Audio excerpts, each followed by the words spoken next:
Ֆիզիկական եւ հոգեկան առողջության հիմքում բժշկական գրագիտությունն է։ Ես առողջ եմ, երբ տեղեկացված եմ։ Ողջույն հարգելի ունկնդիրներ, Հանրային ռադիոյի ուղիղ եթերում ենք, ես առողջ եմ հաղորդման շրջանակում, առաջիկա 30 րոպեներին ձեզ համար կաշխատի Լուսի Քոչարյանը, հիշեցնեմ այն բոլոր տարբերակները, որով կարող եք մեզ հետևել, դրանք են armradio.am կայքի on-line ռեժիմը, live stream-ի տարբերակը, մեզ դիտեք, լսեք, ահա այս կայքով, տեսագրություն, ձայնագրությունները տեղադրվում են այս նույն կայքում ես առողջ եմ բաժնում եւ հրավիրում եմ Facebook-յան հարթակ, այստեղ եւս մեզ տեսնելու, լսելու տարբերակ կա live stream-ի տարբերակով եւ դրան ի հավելումն կարող եք մեկնաբանություններում հարցեր, դիտարկումներ թողնել, կարծում եմ այսօրվա թեման շատերին կհետաքրքրի, այն մի քիչ այսպես հակասական է, քննարկումներն ու երևի թե հակասական կարծիքները սրա մասին շատ են, ես վիճաբանություններ եմ տեսել նույնիսկ սոցհարթակներում, դա միավ խտրականություն եւ բժշկական գաղտնիություն, ահա այս 3 մտքերի շուրջ է այսօրվա զրույցը ծավալվելու եւ մենք փորձելու ենք հասկանալ ինչու այս 3 երևույթները միմյանց հետ կապ ունեն, թվում է թե բոլորն էլ բժշկություն են, ինչու պետք է իրար հակասեն, բայց մենք իրոք ոլորտում խնդիր ունենք, հատկապես վիրաբուժության ոլորտում, որտեղ շատ վիրաբույժներ իմանալով, որ միավ դրական է, բուժառուն օրինակ հրաժարվում են վիրահատել կամ բուժառուներն էլ իրենց հերթին թաքցնում են, նախապես չեն ասում, որ իրենք միավ դրական են։ Մի խոսքով իրար չեն հասկանում բուժառուների եւ վիրաբույժների հանրույթները։ Այսօր այս ամենի մասին զրուցելու ենք Աստղիկ բժշկական կենտրոնի վիրաբույժ Հայկ Հարությունյանի հետ, ողջույն։ Ողջույն։ Շնորհակալություն թեմայի առաջարկի համար, հատկապես որ շուտով դեկտեմբերի 1-ն է, կարող եք բարձրաձայնել ինչ օր է դա։ Դեկտեմբերի 1-ը միավի սկրինինգի կանխարգելման օրն է եւ այդ օրը բոլոր լրատվամիջոցներով եւ բժշկական բոլոր ուղղություններով կոչ է արվում իրազեկման կոչ է արվում եւս մեկ անգամ բարձրաձայնելու այդ խնդիրը, ինչ է միավը, ինչպես կանխարգելել միավը եւ ինչպես չդնել որևիցե խտրականություն միավի դեմ։ Նախ հասկանանք ընդհանուր առմամբ միավը որն է, ինչով է տարբերվում ձիահից, սա շատ հաճախ էլի մարդիկ շփոթում են միմյանց հետ եւ այսօր ինչ վիճակ ունենք այս հիվանդության հետ կապված Հայաստանում։ Միավը մարդու իմունային համավարարության վարակ է, որով մարդը կարող է վարակվել, ցանկացած մարդ կարող է վարակվել միավով։ Սկսենք այդտեղից։ Պետք է հստակ հասկանանք ուղիները, ինչպես կարող է մարդը վարակվել եւ ամեն ինչ անենք այդ ուղիները կանխարգելելու համար։ Հիմնական ուղիները դրանք առաջինը սեռական ճանապարհն է, երկրորդը ոչ վարակազերծված գործիքներն են կամ ավելի հաճախ ներարկիչներն են, երրորդ տեղում գալիս է արյան փոխներարկում եւ օրգանների փոխներարկումը, եթե վարակված անձից դոնորից վերցվի եւ տեղափոխվի, եւ չորրորդ տեղում արդեն վարակ ունեցող միավ դրական կարգավիճակ ունեցող մորից երեխայի ծնվելու պարագայում մորից երեխային անցնելն է։ Ի սկզբանե ասեմ, որ վերջին տեղում գտնվող մորից երեխային տարբերակը բարեբախտաբար Հայաստանում գրեթե այլևս չկա, որովհետև ի սկզբանե բոլոր մայրերը հղիությունը արձանագրելուց հետո անցնում են հետազոտությունը, եթե հայտնաբերվում է միավ կարգավիճակը դրական է լինում, անմիջապես սկսվում է հակառետրովիրուսային այդ բուժումը եւ հասնում են նրան, որ կեսարյան հատում իրականացնելու պարագայում եւ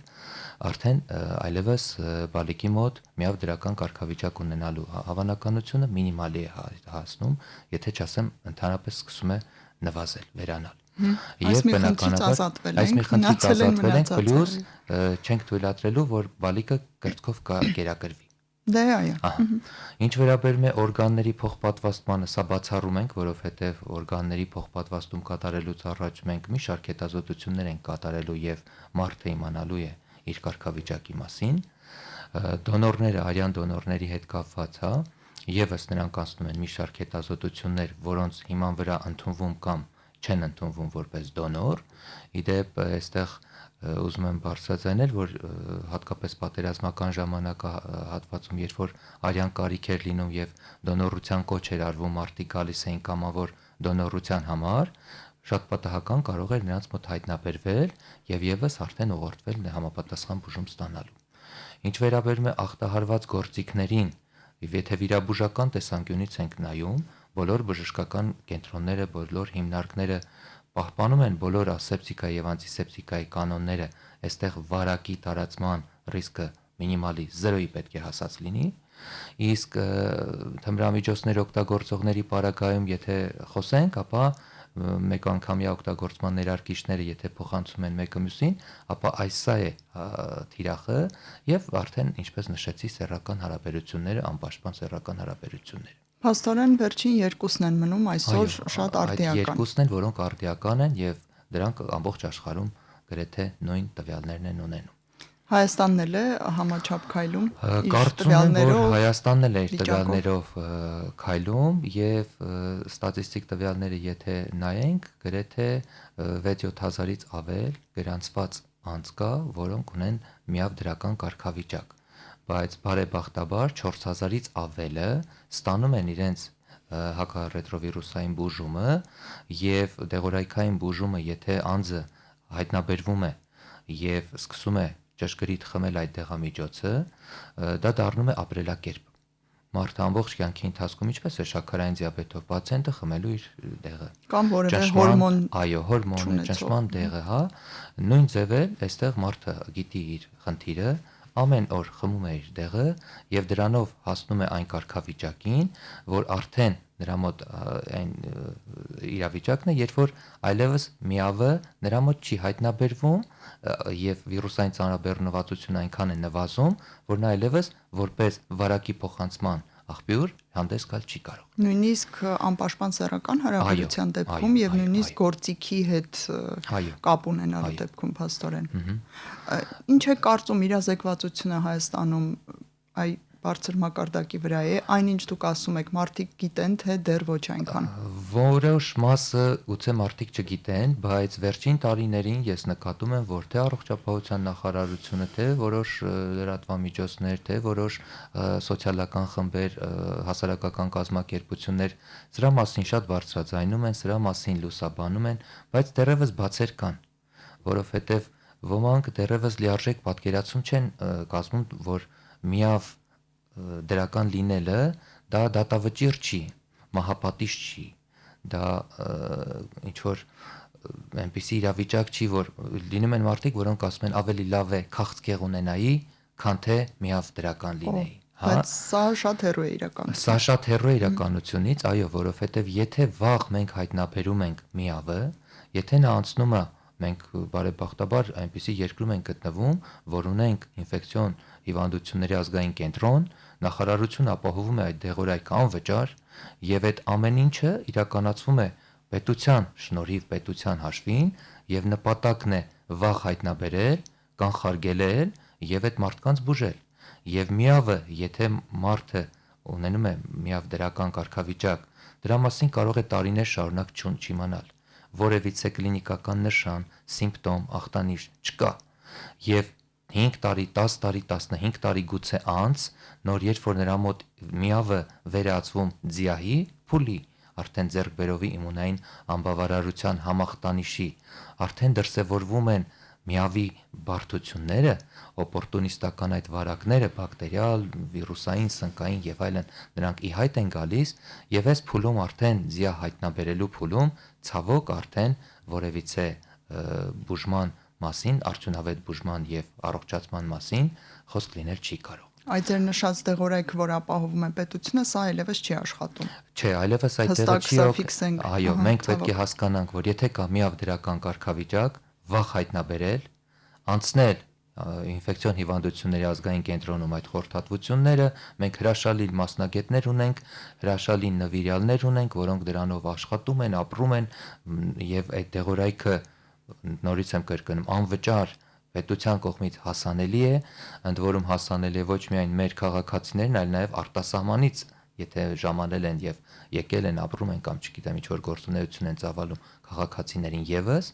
եւ եթե նրանք ճշգրիտ խմում են այդ դեղամիջոցը, որքան շուտ վաղ հայտնաբերվի,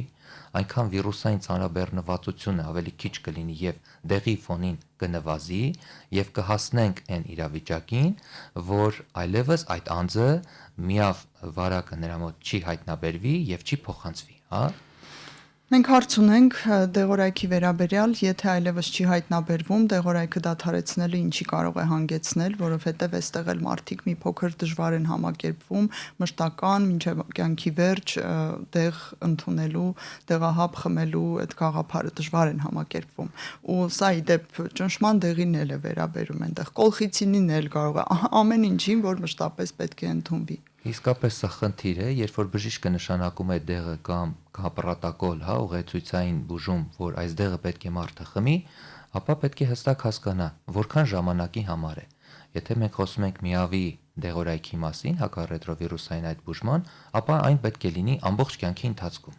Նույն ձև ամբողջ կյանքի ընթացքում մարդը խմում է այն դեղամիջոցը, երբ որ մենք օրինակ օրգանների փոխպատվաստումից հետո, լյարդի փոխպատվաստումից հետո մարդուն մենք տալու ենք դեղամիջոց, իմունոսուպրեսիվ դեղամիջոց, որպեսզի նա խմի եւ իր օրգանիզմը, իմուն համակարգը չճանաչի այդ նոր դրված օրգանին եւ չթիրախավորի, չմերժի, այսինքն մենք արհեստականորեն կարծես թե նրան նորից բերում ենք այդ միավ բանին ենք մոտեցնում։ Հետևաբար մեր նպատակը ինչ պետք է լինի, դեղը խմի, եթե անգամ չի հայտնաբերվելու նրա մոտ, նա պետք է շարունակի այդ դեղորայքային բուժումը, որպեսզի վիրուսային ծանրաբեռնվածությունը եւս գլուխ չբարձրացնի հետագայում։ Բժիշկ, փորձենք նաև հիմա հենց խտրականությանը եւ անանուն մնալու խնդրին անդրադառնալ, որովհետեւ մարդիկ նաև դրանից են վախենում, որ իրենց հիվանդության դրական լինելու մասին կիմանան բոլորը, սկսած բժշկից բուժքրոջից մինչև իրենց հարևաններ եւ բարեկամներ, իսկ մենք գիտենք, որ թիրախավորում դեռևս մեր երկրում կա, դեռևս միավ դրական անձինք այսպես ասոցացվում են, օրինակ սոցիալապես ցածր գիտակցություն ունեցող անձանց հետ կամ անպայման թմրամիջոց գործածողների հետ եւ այլն, ինչ կասեք։ Տեսեք, հենց հաղորդման սկզբից ես ասացի, որ միավ կարող է վարակվել մեզանից ցանկացածը, յուրաքանչյուր անձ կարող է վարակվել եւ թիրախավորել, հատուկ ինչ որ խմբի մեջ նրան ընդգրկել պետք չի։ Այս մեկ։ Երկրորդ, ինչ վերաբերվում է բժշկական գաղտնիությանը, բժշկական գաղտնիությունը մշտապես պետք է լինի եւ ոչ միայն պետք է լինի միավ դրական կարգավիճակ ունեցող թե չունեցող անձի վերաբերյալ, այլ մարդը չի ուզում իմանա, որ իրեն կատարել են օրինակ ստամոքսի երկայնակի մասնահատում քաշը նվազեցնելու նպատակով։ Մյուսը չի ուզում իմանա, որ իր մոտ կա օնկոլոգիական հիվանդություն։ Անձը ինքն է որոշում բժշկական գաղտնիության սահմանը եւ դրա մասին իհարկե բժիշկը եւ բուժանձնակազմը պարտավոր են եւ օրենքով էլ ամրագրված է, որ գոյություն ունի բժշկական գաղտնիություն եւ այս գաղտնիությունը մենք իրավունք չունենք տարածելու։ Այլ բան, եթե պացիենտը համաձայն է, որ այս հետազոտության մեջ ընդգրկվի իր տվյալները կամ իր անունը, իր դեպքը նկարագրվի, իհարկե կարելի է դա լուսաբանել ասել։ Խտրական վերաբերմունքի վերաբերյալ իհարկե լինում են դեպքեր, երբ որ պացիենտը մտավախություն ունի, որ կարող է արժանանալ խտրական վերաբերմունքի եւ փորձում է թաքցնել այդ կարգավիճակը։ Բայց եկեք հստակեցնենք, եթե մարդը գալու է վիրահատության, ապա ցանկացած վիրահատական վիրահատություն կատարելուց առաջ մենք ունենք անալիզների հետազոտությունների խումբ, որոնք պարտադիր են։ Դրանց մեջ է մտնում նաև ստուգել մարդու միավ կարգավիճակը, հեպատիտների առկայությունը, սիֆիլիսը, եւ մնացած լաբորատոր տվյալները։ Եվ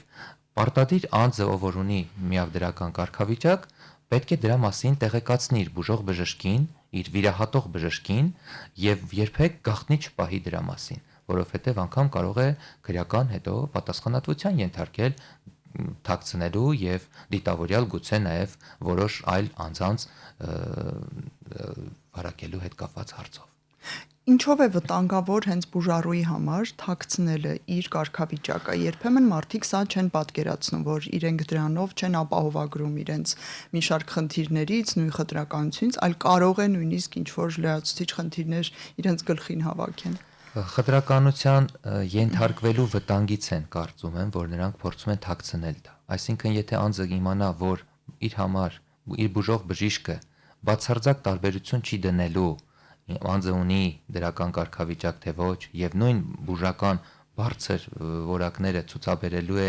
եւ հոգատար վերաբերմունքը ցուցաբերելու է իր նկատմամբ, կարծում եմ ճիշտ կլինի, որ երկուսն էլ դրա մասին եւ տեղեկացված լինեն, այսինքն պացիենտի կողմից կա պարտականություն տեղեկացնել բժշկին եւ բուժ անձնակազմին, որոնք իր հետ անմիջական աշխատելու են, չեմ ասում իլուր ամբողջ հիվանդանոցին, հա,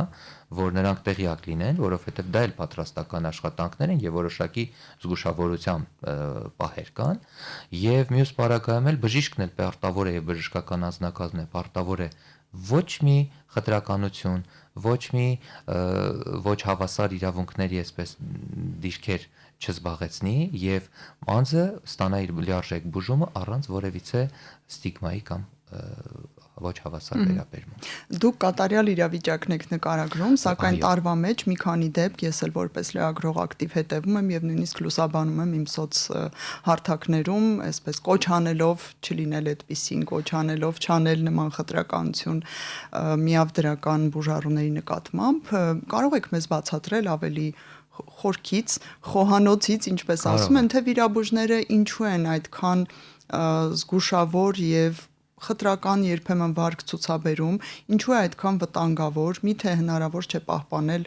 սովորական այդ ստերիլ վիճակը ու չվախենալ վարակվելուց օրինակ։ Տեսեք, խնդիրը բավականին երկու շերտանի է, հա։ Առաջին խնդիրը, եթե մենք նայենք բժշկական, վիրաբուժական տեսանկյունից։ Վիրաբույժների մի մաս կա, ցավոք սրտի դեռևս, որոնք լավ այդքան էլ չեն պատկերացնում հետ կոնտակտային այդ կանխարգելման միջոցառումները, մեկ, երկրորդը մենք հստակ պետք է հասկանանք, որ անձը, ով որ մասնագիտություն է ընտրել վիրաբույժի, անցել է երկար ճանապարհ 20-25 տարի, կայացել է իր մասնագիտության մեջ որպես վիրաբույժ, եւ եթե հանկարծ նա միավ վարակով վարակվի, հա, ունենա այդ կարգավիճակը, ապա Հայաստանի Հանրապետության օրենսգրքով նա այլևս վիրաբուժական այդ մասնագիտությունը ցուցաբերել չի կարող, այսինքն նա չի կարող այլևս վիրաբույժ աշխատել, հա։ Կան հստակ մասնագիտական ուրեմն ցանկ, դրանք անեստեզիոլոգներն են, տրանսֆուզիոլոգներն են, ընդհանուր վիրաբույժներն են, քիթ-կոկորտ ականջաբաններ, ակնաբույժներ, հա, տրանսպլանտ վիրաբույժներ, այո, եւ եկեք մի կողմից չնայենք հարցը, մարդը, որ իր ամբողջ կյանքը նվիրել է մասնագիտության կայացման գործում եւ վտանգ ազգում, որովհետեւ նաեւ մասամբ տեղյակ չի հետոների կանխարգելման հետ կապված հարցերը։ Այս հարցը, որովհետեւ հաճախ վիրաբուժությունը հատկապես ոչ թե մասնագիտություն, այլ ապրելակերպ է։ Իսկ մյուս կողմից էլ մյուս անձը, իհարկե, նա ունի իրավունք ստանալ հավասար, բարձր որակական, ուրեմն մակարդակի վիրաբուժական միջամտություն։ Ինչ վերաբերում է բժշկին վիրաբուժական տեսանկյունից, ինչպես է հարցը, ուզում եմ որ մի փոքր լուսաբանենք եւ ավելի վախերը բացենք։ Եթե մարդը միավդրական է եւ վիրաբույժը վիրահատելու ընթացքում պատահաբար վնասել է, ծակել է իր մատը, հա, ասեղով կարում էր եւ ծակեց մատը։ Եթե 72 ժամվա ընթացքում, այսինքն վնասելուց անմիջապես հետո դիմի ինֆեկցիոն հիվանդությունների ազգային կենտրոն եւ ստանա post կոնտակտային այդ կանխարգելումը դեղահաբեր են,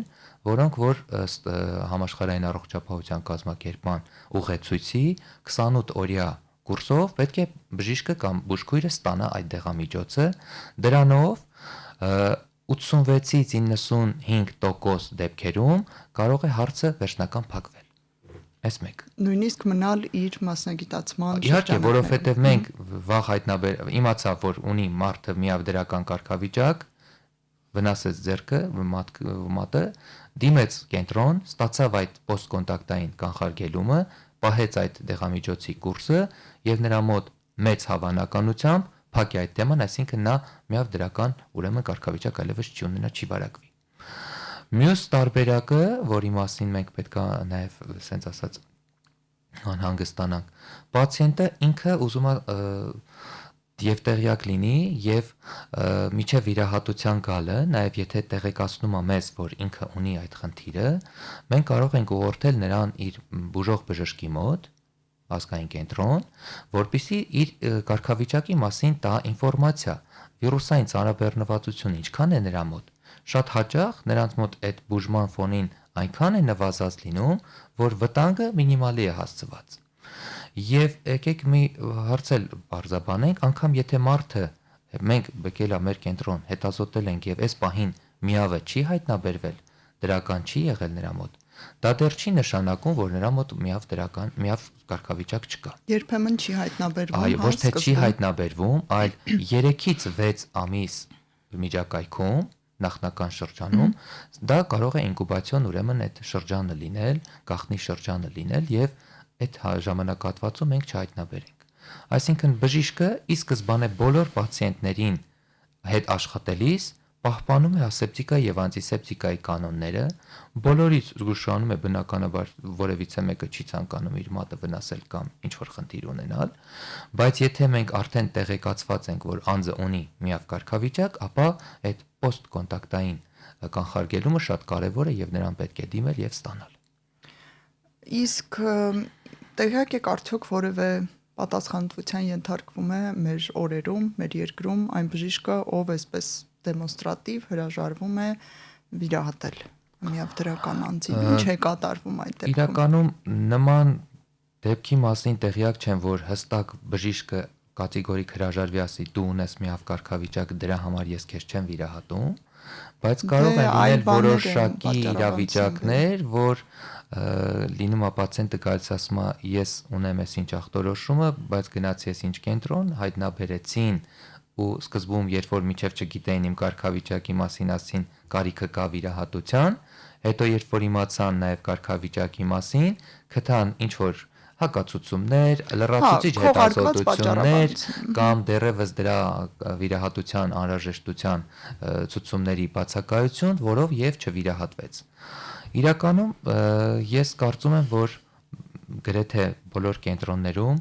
կան այնպիսի վիրաբույժներ, այնպիսի մասնագետներ, որոնք որ որևիցե խտրական վերաբերմունք չեն ցուցաբերում։ Եվ այսօրվա տենդենսը նաև ուսանողության շրջանակում դասավանդման process-ի ընթացքում գնում է նրան, որ ուսանողը պետք է տեղյակ լինի, որ մենք բժիշկներս բոլորի բժիշկներն ենք։ Մենք պետք է բուժենք պացիենտներին,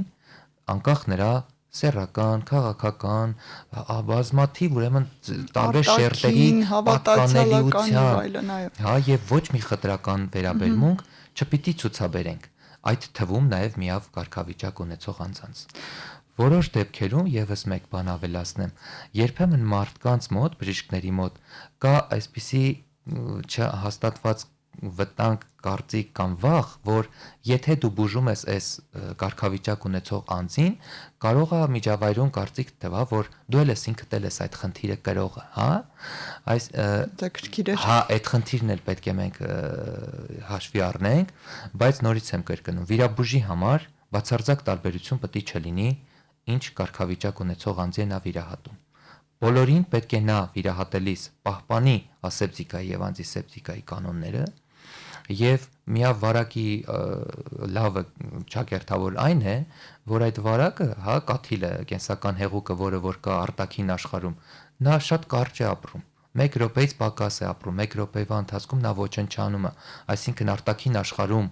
մնալով նա գրեթե տեղնուտեղը ոչնչանում է, այլևս վտանգ վարակի հետ կապված խնդիր չի առաջացնի։ Մենք կենսական հեղուկների մասին պետք է իմանանք, որ մարդու բոլոր կենսական հեղուկներում կան, լինում են, եթե մարդը ունի դրական կարգավիճակ, բայց առավելապես շատ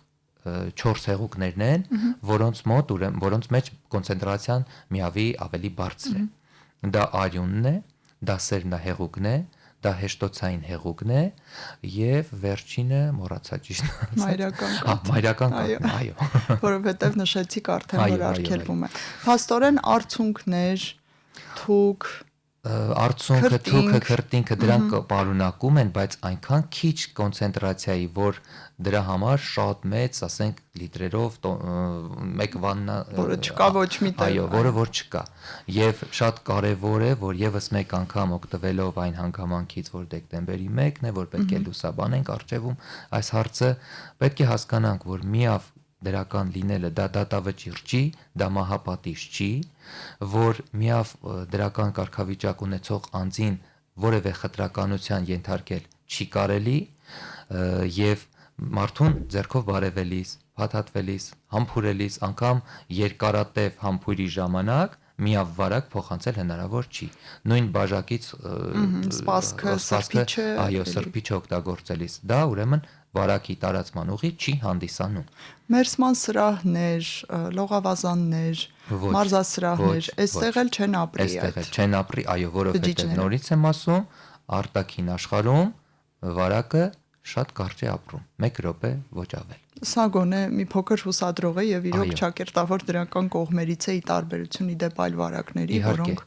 օրերով, ամիսներով հեպատիտների վիրուսների պարագայում նրանք ավելի երկարատև կարող են մնալ եւ նույն այդ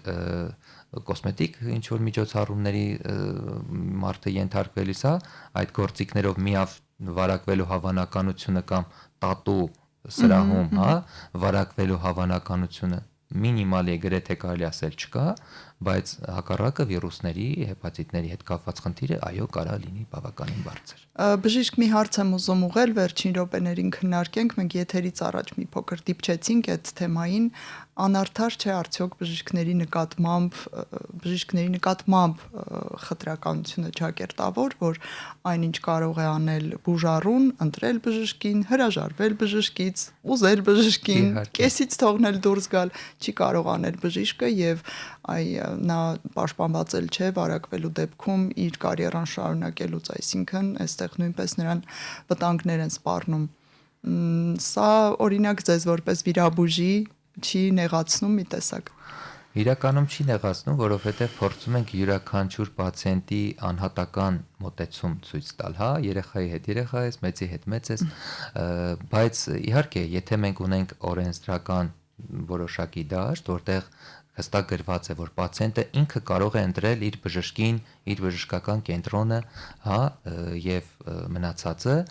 բժիշկը չի կարող ընտրել իր պացիենտին, այսինքն նա չի կարող ասել, ես չեմ ուզում վիրահատել, այսինչ կարգավիճակ ունեցող կամ այսինչ ուղեկցող հիվանդություն ունեցող անձին, որովհետև նրա մոտ օրինակ հետվիրահատական շրջանը կարող ավելի բարդ լինի կամ ավելի երկար գնա կամ ինչ որ խնդիր առաջանա, Մենք բոլորի բժիշկն ենք, նորից եմ ասում, անկախ որևիցե մի խմբի պատկանելիության, անկախ որևիցե մի ուղղության, եւ մենք պարտավոր ենք բոլորին ցուցաբերել հավասար, ոչ խտրական վերաբերմունք եւ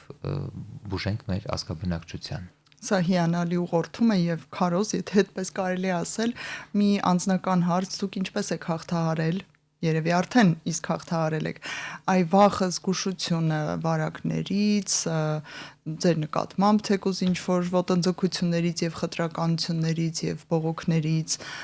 նաեւ ձեր կարիերայի ռիսկերից, ինչպես եք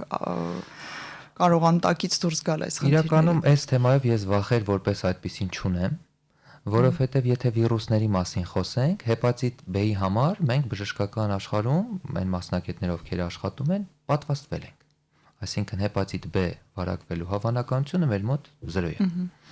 Ինչ վերաբերում է միավին, եթե մենք գիտենք կարգավիճակը եւ մարդու հետ աշխատելիս լինում ենք ավելի զգուշավոր, օրինակ ես վիրահատական թիմի ժամանակ երբ որ կատարում ենք վիրահատություն, ես մեկ այլ վիրաբույժ, ասիստենտ, օգնական բուժքույր, ես ինքս փորձում եմ բոլոր անգամ մաշկի վերջին կարը ես ինքս դնեմ։ Այդ ժամանակ ես չեմ տալ, որովհետև ես կարծես թե պատասխանատվություն եմ կրում այդ թիմի համար եւ նրանց իրազեկումը, նրանց առողջության վերաբերյալ հոգ տանելը իմ համար նաեւ գերակա խնդիր է, մեկ։ Երկրորդը ես տեղեկացված եմ եւ ես գիտեմ, եթե հանկարծ խնդիրը լինի, մենք ունենք կենտրոն, կգնամ ազգային կենտրոն ինֆեկցիոն հիվանդությունների։ Իսկ եթե թաքցրած լինի բուժառուն։ Եթե թաքցրած լինի բուժառուն, այդ դեպքում եւս խորհուրդ է տրվում, անգամ եթե դու պատահաբար վնասել ես քո մատը եւ կարգավիճակը նույնիսկ ասեցի, չէ, ինկուբացիոն շրջանում չկա կամ թաքցրել է, մեր պարագայում թաքցնի, չթաքցնի միևնույն է վիրահատելուց առաջ մենք հետազոտել ենք, իմանալու ենք, բայց այն գաղտնի շրջանում եղած դեպքերում, եթե պատահական ծագել է, եւս կա նման ուղղորդում ուղղեցույց խորհուրդ, որ եթե ծագվել է, վնասվել է, գնացեք, ստացեք կանխարգելման նպատակով։ Իհարկե ոչ միշտ է դա իրականացվում, բայց եւս դա տարբերակ է։ Շնորհակալություն, շատ հետաքրքիր էր, ուշագրավ, ես կասեի նույնիսկ այսօր զրուցեցինք Աստղիկ բժշկական կենտրոնի վիրաբույժ Հայկ Հարությունյանի հետ, միավ դրական անձանց նկատմամբ խտրականության եւ տարբեր այս ամենի հետ կապված խնդիրների մասին։ Շնորհակալություն այս կարևոր հարցազրույցի համար։ Ձեզ համար աշխատեց Լուսի Քոչարյանը, հուսամ էլի կհանդիպենք որևէ շատ կարևոր թեմայի շուրջ։ Ցտեսություն բոլորին։ Ֆիզիկական եւ հոգեկան առողջության հիմքում բժշկական գրագիտությունն է։ Ես առողջ եմ, երբ տեղեկացված եմ։